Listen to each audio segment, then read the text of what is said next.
Across the country, প্রত্যেকটি রাজ্যের মধ্যে প্রত্যেকটি জায়গায় মহিলাদের ধর্ষণ, মহিলাদের ইজ্জত লুণ্ঠন, নারী গঠিত অপরাধ দিনকে দিন বেড়েই চলছে এই দেশের মধ্যে। আর স্লোগান এসে এসে বলবেন মঞ্চের মধ্যে, বেটি বাঁচাও বেটি পড়াও। আর যারা সেক্সুয়াল অফেন্ডার তাদেরকে জেল থেকে বের করে এনে ফুলের মালা দিয়ে বরণ করা হয়। এই ফ্রিঞ্জ এলিমেন্ট তাদের বিভিন্ন সংগঠন দ্বারা। এই কোন ভারত? এ মোদির ভারত।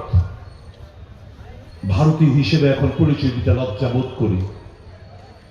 একজন হিন্দু নাগরিক হিসেবে আমার সনাতনী ধর্ম বিশ্বাসী আমরা, এটা পরিচয় দিতে লজ্জা বোধ হয়। দেশের ছবি আন্তর্জাতিক বাজারে, আন্তর্জাতিক প্রত্যেকটি রাষ্ট্রের কাছে দেশের ছবি, হিন্দুত্বের ছবি, সনাতনের ছবি খারাপ করে চলছেন এই ভেগদারি হিন্দুত্ববাদী লম্পটরা,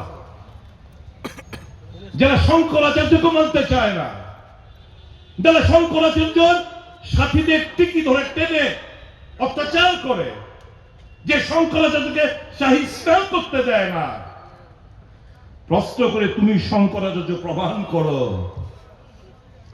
এরা হয়ে গেছে এখন হিন্দুত্ব কিংবা সনাতনী ধর্মের তাদের কান্ডারি, ঘৃণা বর্ষায়। জাগরণ বন্ধুরা,